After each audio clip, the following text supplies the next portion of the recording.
The fourth flesh. The title, The Highway of the Practices of the Prophets, was considered appropriate for this treatise. The imamate question is a matter of secondary importance, but because of the excessive attention paid it was as though included among the matters of belief and dealt with by the sciences of Kalam and the principles of religion.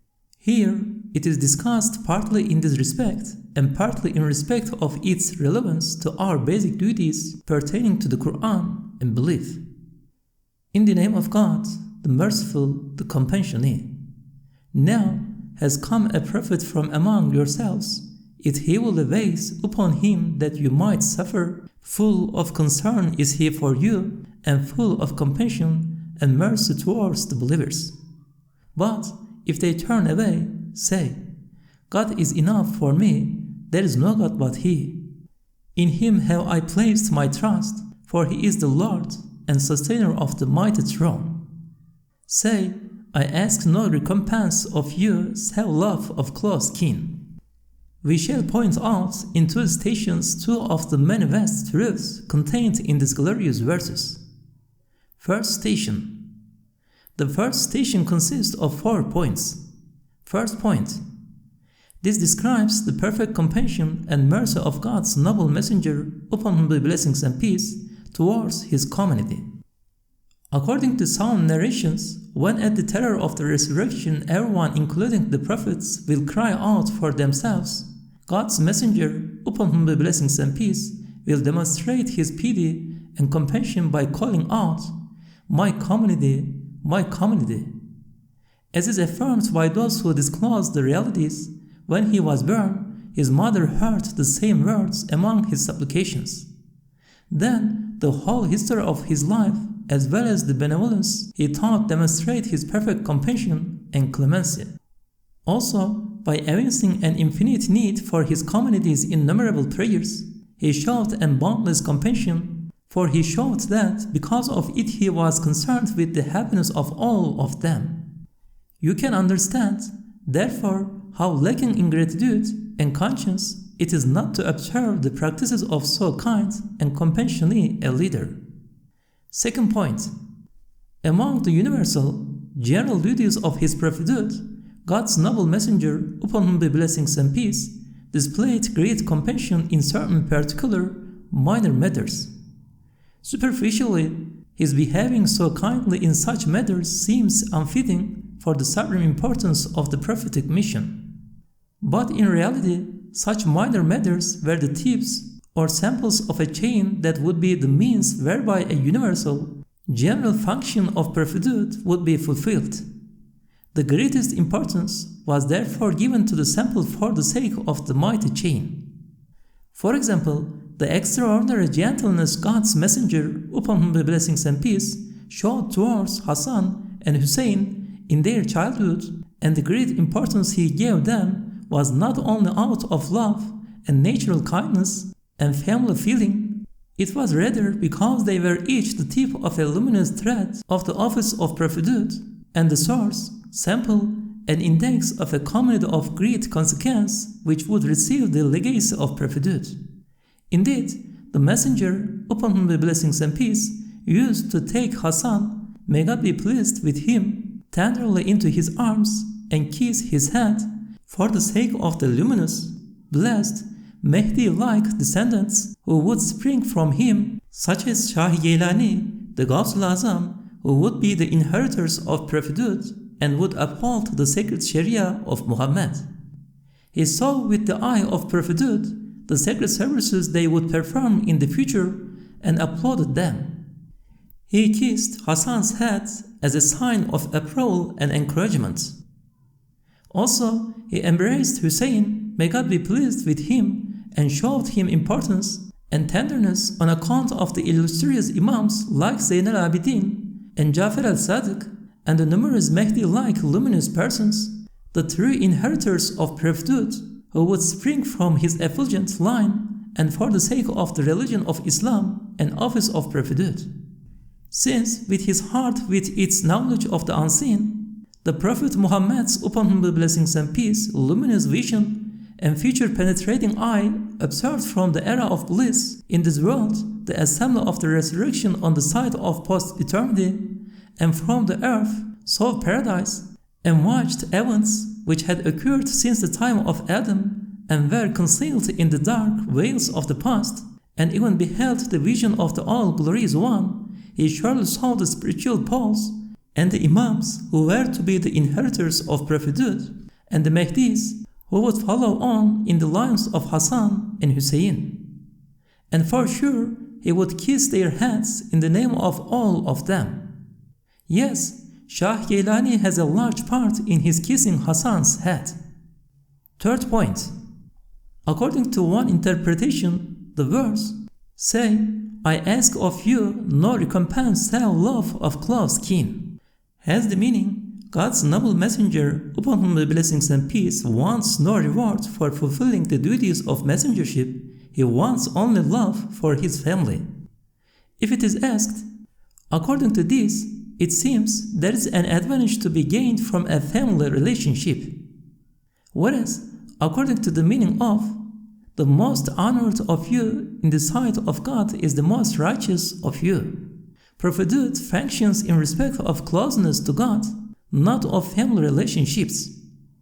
The answer: with his vision that penetrated the unseen, God's most noble messenger, upon whom be blessings and peace, saw that his family would become a light-giving tree in the world of Islam. It would be from his family that the overwhelming majority of those persons who would act as guides and preceptors instructing every level of the world of Islam in human attainments and perfection would emerge. He divined that his community's prayer for his family in the final section of the prescribed prayers, "O God, grant blessings to our Master Muhammad and to the family of our Master Muhammad, as you granted blessings to Abraham and to the family of Abraham. Indeed, you are worthy of praise, most exalted," would be accepted. That is to say, just as the vast majority of the luminous guides among the people of Abraham were prophets of Abraham's family and line, so he saw in his community the spiritual pulse of his family performing the momentous duties of Islam, and in most of the paths and Sufi orders, like the prophets of Israel. Therefore, being commanded to say, "Say, I ask of you no recompense save love of close kin," he wanted his community to love his family. There are numerous narrations corroborating this fact. He repeatedly decreed, "I leave you two things. If you adhere to them, you will find salvation. One is God's book, the other is my family." For members of his family were the source and guardians of his practices, Sunnah, and were charged with complying with them in every respect. This is why what was intended by this hadith was adherence to the book and the Prophet's practices. That is to say, in respect of the office of messengership, it was the Prophet's, upon whom the blessings and peace, practices that were sought from his family. So, no one who abandoned his practices could truly be a member of his family, nor could such a person not be a true friend to them.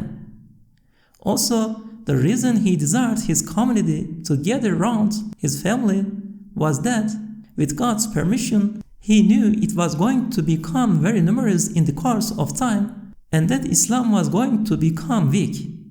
An extremely strong and large mutually supportive group of people was therefore necessary to be the instrument through which the Islamic world would progress spiritually and morally with divine permission. He thought of this and desired that his community should gather round his family. Indeed, even if the members of the Prophet's, upon whom be blessings and peace, family were not greatly in advance of others in matters of belief and faith, they were still far ahead of them in regard to submission, partiality, and partisanship. For they were followers of Islam by nature, birth, and temperament. Even if natural partiality is weak and unworthy or unjustifiable, even it cannot be given up. So, would it be possible for a person to give up his support for a truth to which all his forefathers, who were most strong, most constant, and true, and most illustrious, had been bound, and through which they had won glory, and for which they had sacrificed their lives, a truth the person clearly felt to be so fundamental and natural. Thus, due to this intense partiality and natural submission, the prophets, upon whom be blessings and peace, family, accepted the least hint in favor of the religion of Islam as though it were a powerful proof. For they were partial by nature. Others become partial only after some powerful proof. Fourth point. In connection with the third point, we shall indicate briefly a matter that has been disputed by the Shiites and the Sunnis and has been magnified to such an extent that it has been included in the books on doctrine among the fundamentals of belief. The Sunnis say, Ali, may God be pleased with him, was the fourth of the rightly guided caliphs. Abu Bakr, the veracious, may God be pleased with him, was superior to him and was more deserving of the caliphate. Therefore, it passed to him first. While the Shiites say it was Ali's right, and injustice was done to him. Ali was the most worthy of them all. A summary of the arguments for their claims is this. They say, the hadith of the Prophet, upon whom be blessings and peace, about Ali, and with his title of King of Sainthood, his being to recognize the authority of the vast majority of the saints and spiritual paths, and his extraordinary knowledge, courage, and worship, and the prophets, upon whom be blessings and peace, intense concern for him, and towards his descendants all show that he was the most worthy. The caliphate was always his right, it was seized from him. The answer. The fact that Ali, may God be pleased with him, followed the first three caliphs, whom he repeatedly acknowledged, and held the position of their Shaykh al-Islam, refutes these claims of the Shiites. Furthermore, the victories of Islam and the struggles against its enemies in the time of the first three caliphs and the events in Ali's time refute the Shiites' claims, again from the point of view of the Islamic Caliphate. That is to say, the Sunnis' claim is rightful. If it is said, there are two sorts of Shiites, the Sainthood Shia and the Caliphate Shia. Because they mixed hatred and politics, the second group may have been unjust, but the first group were not concerned with partisan politics. However, the Sainthood Shia joined the Caliphate Shia. That is, some of the saints of the Sufi orders looked on Ali as superior, and they endorsed the claims of the Caliphate Shia. The answer. Ali, may God be pleased with him, has to be considered in two respects. One is from the point of view of his personal perfections and rank, and the other is from the point of view of his representing the collective personality of the prophets, upon whom be blessings and peace, family. As for this collective personality, it displays an aspect of the most noble messengers, upon whom be blessings and peace, essential nature. Thus, in regard to the first point, foremost Ali himself and all the people of truth gave precedence to Abu Bakr and Umar. They saw their ranks as higher in the service of Islam and closeness to God. As for the second point, as the representative of the collective personality of the prophets, upon whom be blessings and peace, family, which represents an aspect of the Muhammadan truth, Ali has no equal. The highly laudatory hadith about Ali looked at this second point.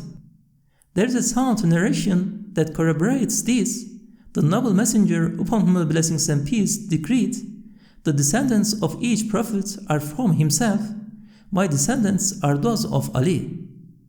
The reason the hadith praising Ali more than the other three caliphs have become so widespread is that the people of truth, that is, the Sunnis, spread many narrations about him in response to the Umayyads and Harijids attacking and disparaging him unjustly. The other rightly guided caliphs were not subject to such criticism and detraction, so no need was felt to spread hadith about them.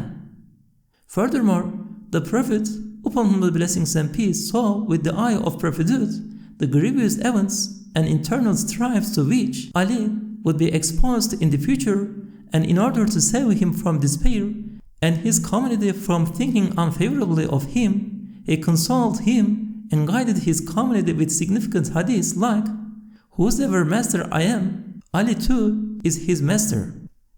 The excessive love of the centured Shia towards Ali, may God be pleased with him, and influenced by the Sufi orders, their deeming him superior, does not make them answerable to the degree of the Caliphate Shia. For those who follow the path of sainthood look towards their spiritual guides with love, and the mark of love is excess. It wants to see the beloved as greater than his rank, and that is how it sees him.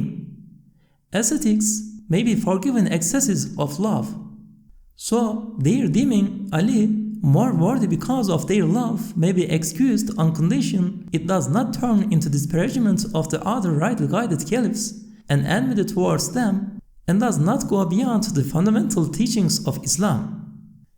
As for the Caliphate Shia, since political prejudice took a hold of them, they could not rid themselves of hatred and aggression, so forfeited their right to be excused, even confirming the saying, "Not for love of Ali, but out of hatred of Umar," since Persian national pride was wounded at Umar's hands.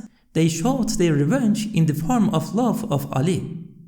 So also Amr ibn al-As' rebellion against Ali and Umar ibn al-Sad's tragic war against Hussein aroused in the Shia an intense anger and enmity towards the name of Umar.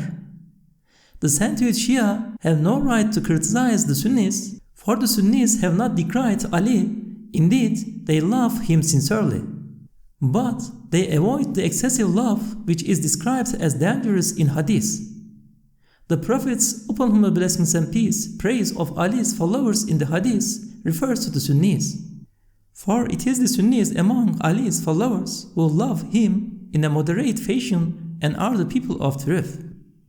Just as excessive love of Jesus, upon whom be peace, is dangerous for Christians, so it has been made clear in sound Hadith that sort of excessive love for Ali is dangerous. If the sainthood Shia say, once Ali's consummate spiritual attainments are accepted, it is impossible to give precedence to Abu Bakr the truthful.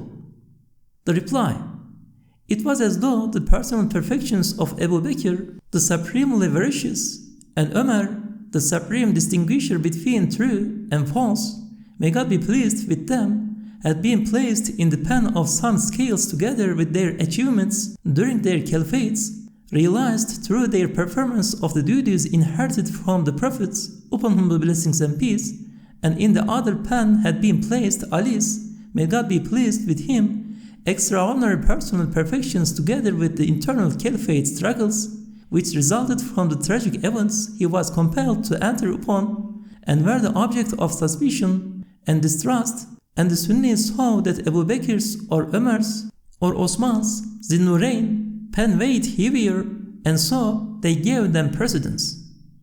Moreover, as is brought in the 12th and 24th words, prophethood is so elevated in comparison to sainthood that a tiny manifestation of it is superior to a large manifestation of sainthood.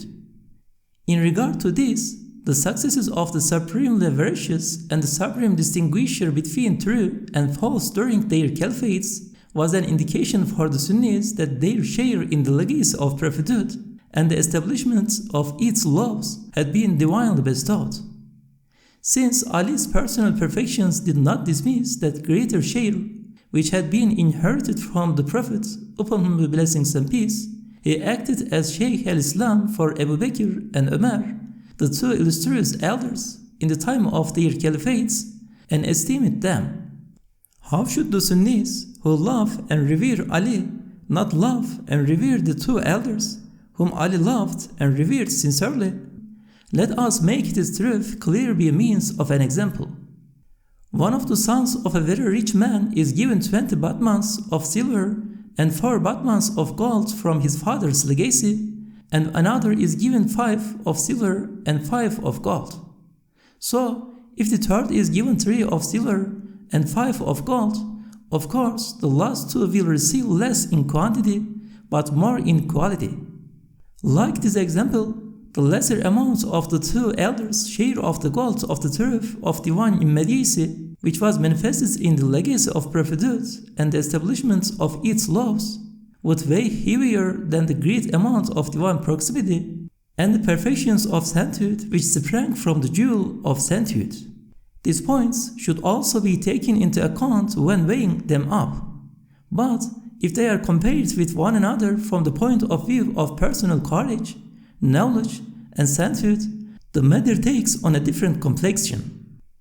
Also, there can be no comparison in respect of the collective personality of the prophets upon whom blessings and peace family, which was represented in the person of Ali, may God be pleased with him, and of the Muhammadan truth, which was manifested as a total inheritance in that collective personality.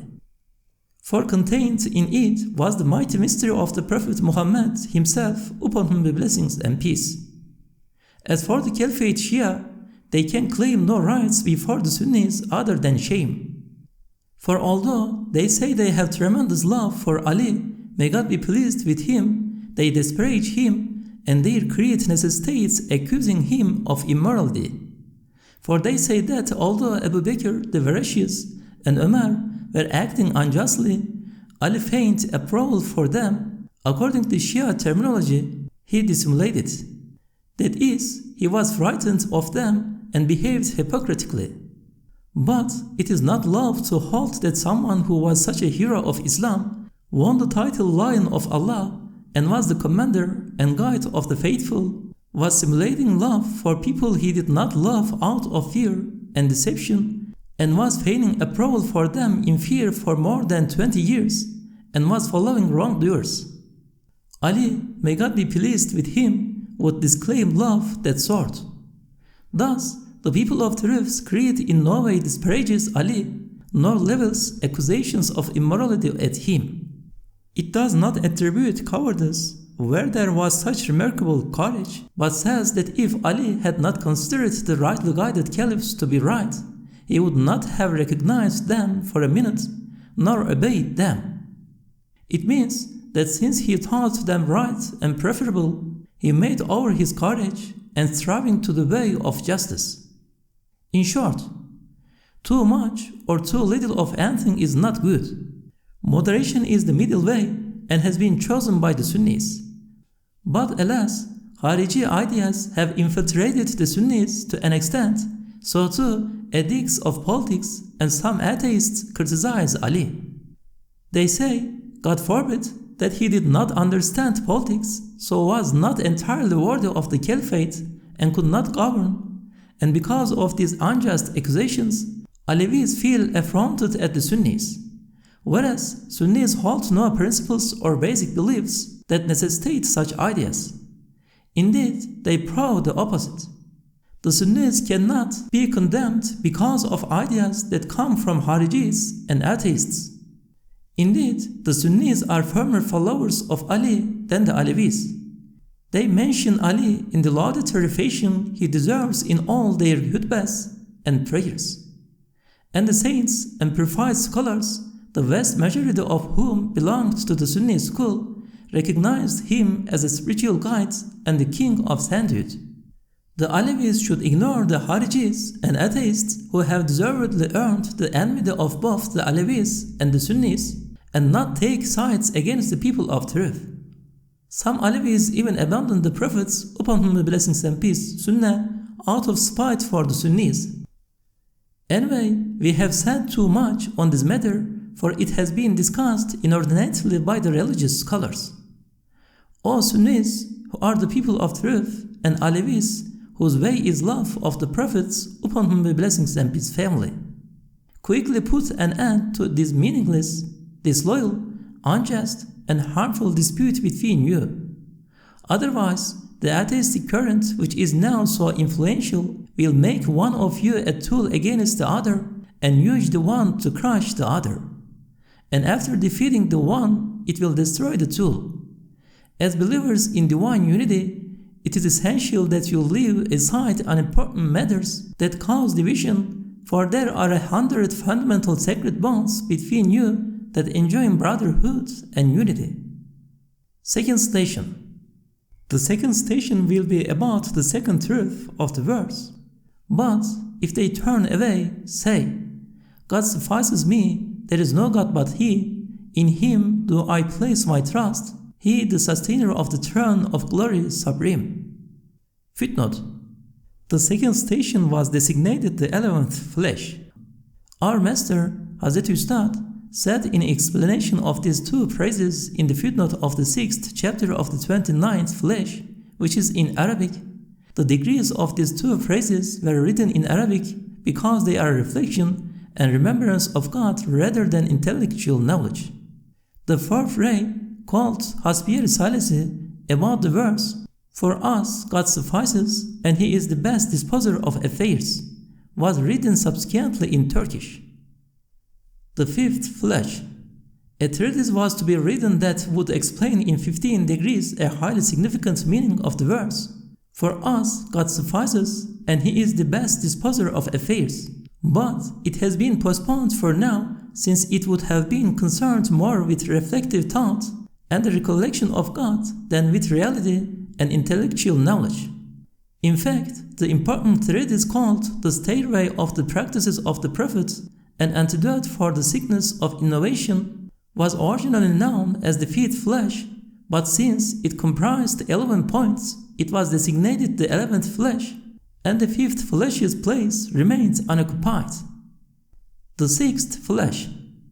Again, there was to have been a treatise explaining in 15 or 20 degrees of reflective thought the important truth stated in numerous verses of the Qur'an and expressed by the phrase, there is no power and strength save through God, the exalted, the mighty.